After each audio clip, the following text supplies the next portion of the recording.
Because Kenya is still a work in progress, allow me to focus on two things that I consider to be right with our country.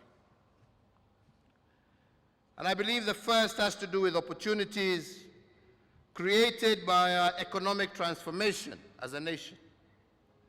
A transformation that begins with ideas but ends with hard work before the fruits of prosperity are earned.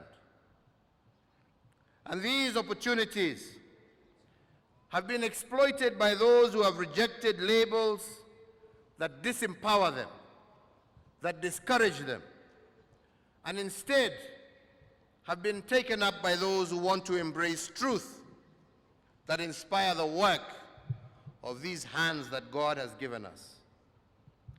They have resolved not to be organized by the politics of division, hatred, and baseless promises.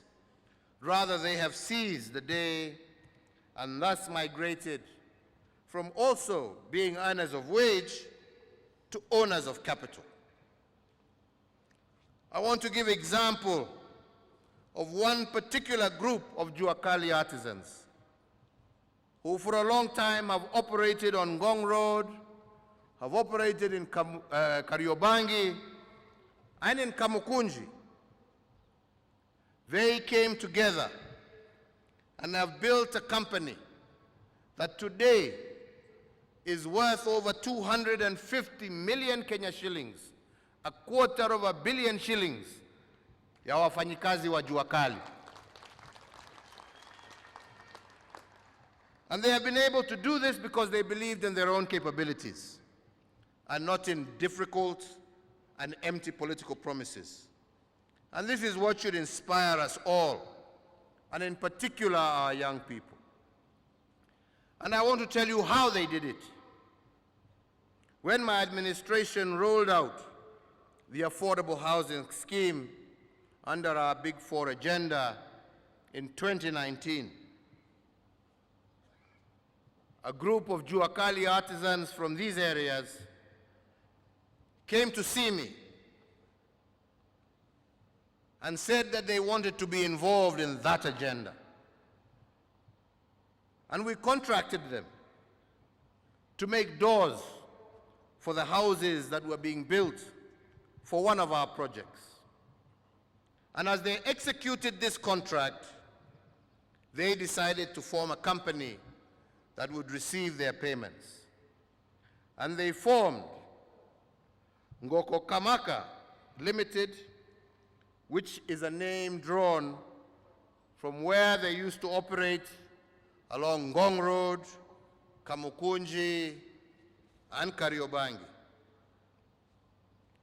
On completing their task of building those doors just for one estate, this group of Juakali artisans bought 55 units of the houses of whose doors they were making, and in 2 years, they have moved from an ad hoc Juakali entity to a formal business entity which has the requisite creditworthiness to take large loans from banks.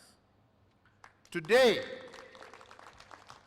this Juakali group is worth over a quarter of a billion Kenya shillings because their focus was right and their understanding of where Kenya is going was correct. There are other examples of positive energy. As many shouted and screamed at the height of the pandemic, as opposed to helping us find solutions, we came up with a Juakali initiative to take into account the many who, from no fault of their own, lost employment, and we managed to mobilize resources for the Kazi Mtaani initiative, an undertaking that we took as an administration to cushion our well-meaning young people from the COVID-19 pandemic.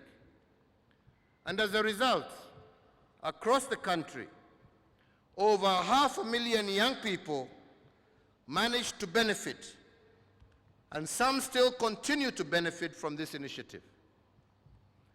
But despite the fact that some had lost their jobs, the Kazi Mtihani initiative allowed them to form 1,266 youth groups that were not organized by government, but were organically formed by the young men and women themselves.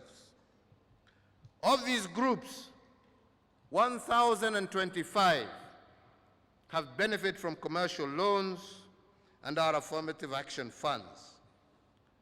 Similarly, they have established since then 2,113 new businesses that did not exist before COVID, in agribusiness, in retail and services such as salons and barber shops across the country.